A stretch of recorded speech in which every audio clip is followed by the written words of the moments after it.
High, আমার নাম মনিরা। আমি খ্রিস্টান ও মুসলিম দুই ভিন্ন ধর্মীয় পরিবারে জন্মেছি। আমার মা ছিলেন খ্রিস্টান এবং আমার বাবা মুসলিম, কিন্তু যখন আমার ইসলাম শেখার প্রয়োজন ছিল তখন বাবা আমার কাছে ছিলেন না। তাই আমার মা আমাকে খ্রিস্টান বানিয়েছেন। তিনি আমাকে যা পারতেন শিখিয়েছেন, কিন্তু আমি এখনও জানি না কি বেছে নেব। আমার বাবা মুসলিম এবং আমাকেও মুসলিম হতে হবে, কিন্তু কেউ আমাকে জোর করছে না। আমি শুধু মুসলিমদের ব্যাপারে জানতে চাই।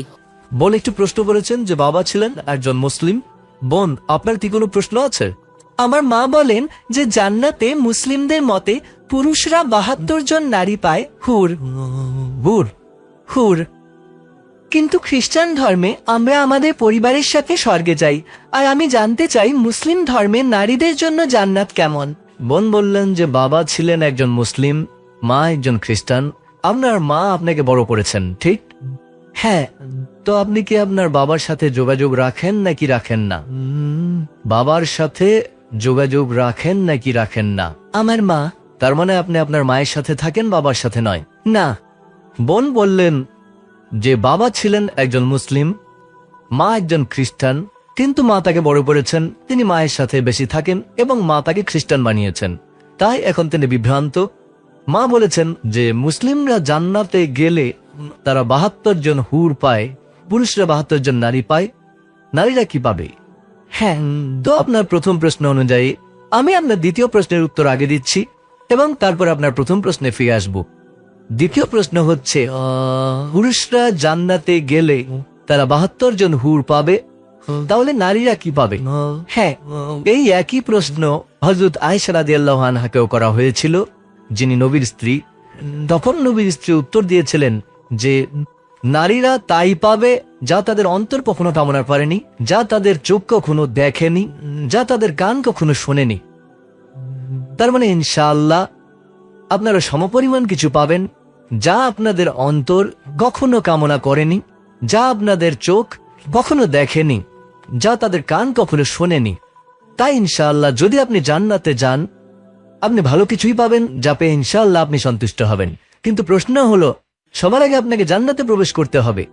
যদি আপনি জান্নাতে না যান, তবে সে ভালো জিনিসটি পাবেন না। আর আপনি যে নিয়মের কথা বলছেন যে আপনার মা খ্রিস্টান, বাবা মুসলিম, আপনি বিভ্রান্ত।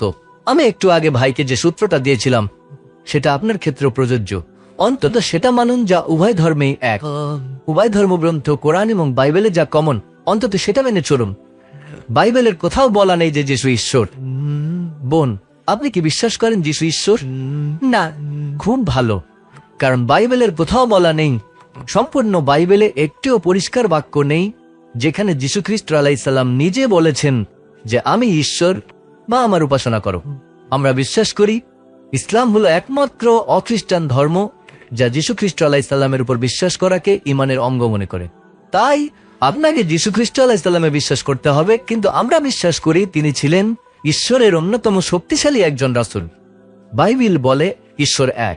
যীশু খ্রিস্ট আলাইহিস সালাম বলেছিলেন, এটি গসপেল অফ মার্কের 12 নম্বর অধ্যায়ের 29 নম্বর আয়াতে উল্লেখ আছে। সেখানে বলা হয়েছে, শেমা ইসরাঈল আদনাহিন আদনাইখাদ, অর্থাৎ শোনো ও ইসরাইল, প্রভু আমাদের ঈশ্বর হলেন একমাত্র প্রভু। আপনি যদি বাইবেল পড়েন, সেখানে মুহাম্মদ সাল্লাল্লাহু আলাইহি সাল্লামের ভবিষ্যৎবাণী সম্পর্কে উল্লেখ আছে। মুহাম্মদ সাল্লাল্লাহু আলাইহি সাল্লামের ভবিষ্যৎবাণী ওল্ড টেস্টামেন্ট এবং নিউ টেস্টামেন্ট উভয় জায়গাতে উল্লেখ আছে। বিস্তারিত বলার মতো সময় আমার হাতে নেই, আমি শুধু রেফারেন্সগুলো দেব।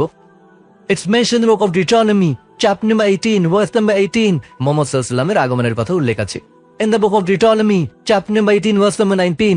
In the book of Isaiah, chapter number 29, verse number 12. In the Song of Solomon, chapter number 5, verse number 16. নবী মুহাম্মদ সাল্লাল্লাহু আলাইহি সাল্লামের নাম উল্লেখ করা হয়েছে। এমনকি নিউ টেস্টামেন্টেও তার ভবিষ্যৎবাণী করা হয়েছে। In the Gospel of John, chapter number 14, verse number 16. In the Gospel of John, chapter 15, verse number 26. In the Gospel of John, chapter number 16, verse number 7.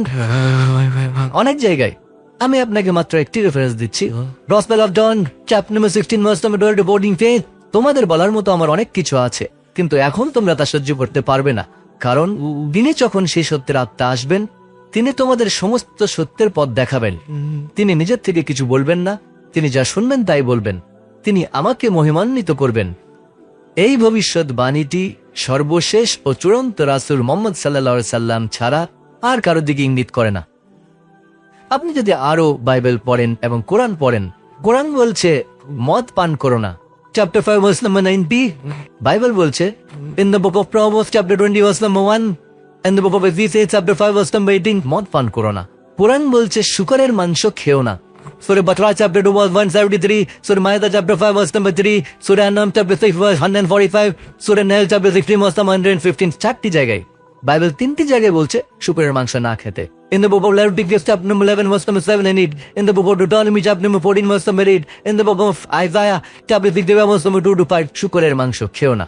তাই যদি আপনি একজন ভালো খ্রিস্টান এবং একজন ভালো মুসলিম হতে চান, এক ঈশ্বরে বিশ্বাস করুন, তার কোনো প্রতিমূর্তি নেই, তার কোনো মূর্তি নেই, সর্বশেষ ও চূড়ান্ত রাসূল মুহাম্মদ সাল্লাল্লাহু আলাইহি সাল্লামে বিশ্বাস করুন, মদ পান করবেন না, শুকরের মাংস খাবেন না, জুয়া খেলবেন না। কোরআন হিজাব সম্পর্কে বলছে সূরা নূর chapter 24 verse number 30 and verse number 31 যে নারীদের শালীনতার সাথে পোশাক পরা উচিত। একই কথা বাইবেলের book of Deuteronomy chapter number 22 verse number 5, নারীদের এমন পোশাক পরা উচিত নয় যা পুরুষের সাথে সম্পৃক্ত, এবং পুরুষেরও নারীর পোশাক পরা উচিত নয়। It's mentioned in the first Timothy chapter number 2 verse number 9 যে নারীদের সংযত এবং লজ্জাশীলতার সাথে পোশাক পরা উচিত। তাদের দামি পোশাক এবং চুলে স্বর্ণের বেনি থাকা উচিত নয়।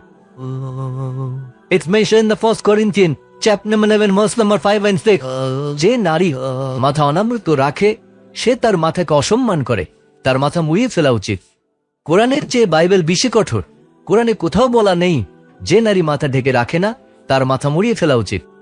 It's mentioned in the Bible 1 Corinthians chapter number 11 verse 5 to 6, যে নারী প্রভুর কাছে প্রার্থনা করে এবং তার মাথা ঢেকে রাখে না তার মাথা মুড়িয়ে ফেলা উচিত। তাই যদি আপনি একজন ভালো খ্রিস্টান এবং একজন ভালো মুসলিম হতে চান, হিজাব পরুন। আপনি যদি মাদার মেরির ছবি দেখে থাকেন, আপনি কি মা মারিয়ামের ছবি দেখেছেন? বোন, আপনি মা মারিয়ামের ছবি দেখেননি? না। মা মারিয়ামের ছবি দেখেননি? মা মারিয়াম যীশু খ্রিস্টের মা। হ্যাঁ, আমি তাকে দেখেছি। আপনার মাকে আপনাকে দেখেননি? হ্যাঁ। আপনি কি জানেন তিনি পুরোপুরি আবৃত থাকেন? তার পুরো শরীর ঢাকা থাকে শুধু মুখমণ্ডল এবং হাতের কবজি ছাড়া। আপনি একই পোশাক পরুন বোন, মা মারিয়ামের পোশাক পরুন। আপনি একজন ভালো খ্রিস্টান এবং সেই সাথে একজন ভালো মুসলিমও হবেন, তাই কোনো বিভ্রান্তি নেই। অন্তত যা সাধারণ তা মেনে চলুন। যীশু খ্রিস্ট আলাইহিস সালাম বলেছিলেন, তোমাদের বলার মতো আমার অনেক কিছু আছে, কিন্তু এখন তোমরা তা সহ্য করতে পারবে না, কারণ তিনি যখন সেই সত্যের আত্মা আসবেন তিনি তোমাদের সমস্ত সত্যের পথ দেখাবেন। এখানে মুহাম্মদ সাল্লাল্লাহু আলাইহি ওয়াসাল্লামের কথা বলা হচ্ছে। এখন নবী মুহাম্মদ সাল্লাল্লাহু আলাইহি ওয়াসাল্লাম ইতিমধ্যেই চলে এসেছেন, তার কাছে কোরআন নাজিল হয়েছিল।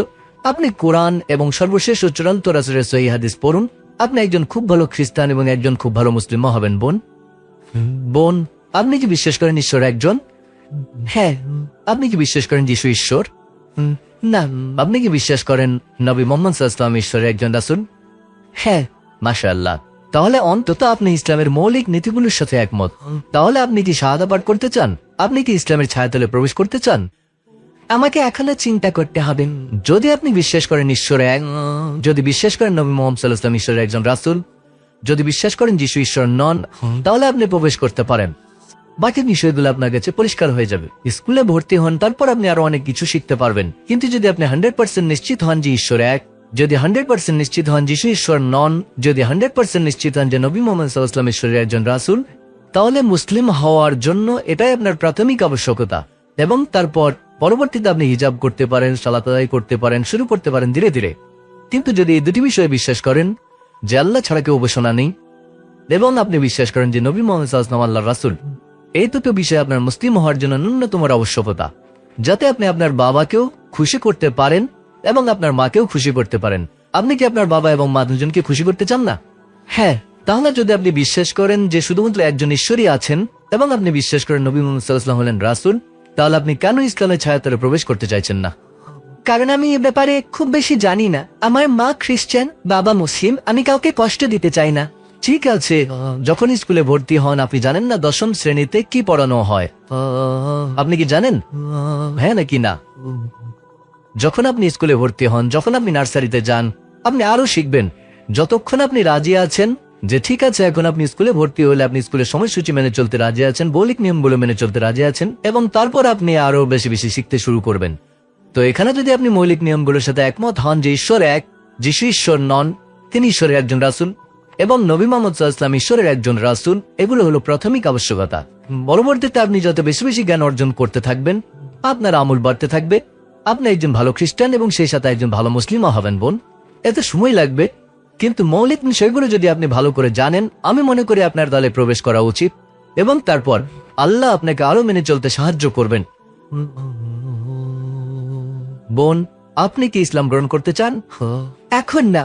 ঠিক আছে, ইনশাল্লাহ বাড়িতে যান, এটা নিয়ে চিন্তা করুন আর নিশ্চিত হন। একবার নিশ্চিত হলে দ্রুত প্রবেশ করুন। আপনি জানেন না আপনি কতদিন বাঁচবেন, একেবারে না হওয়ার চেয়ে দেরিতে হওয়া ভালো। আর আপনি জানেন না আপনি কতদিন বাঁচবেন, তাই আমার আপনার অনুরোধ, আপনি বাড়িতে যান, আরো গবেষণা করুন, আরো পড়াশোনা করুন, এবং যত দ্রুত আপনি নিশ্চিত হবেন, আপনি ইসলামের ছায়াতলে আসুন, যাতে আপনি জান্নাতে যেতে পারেন, আপনি স্বর্গে যেতে পারেন। অন্যথায় আপনি জান্নাতে যাবেন না। আশা করি উত্তরটা পেয়েছেন। ধন্যবাদ।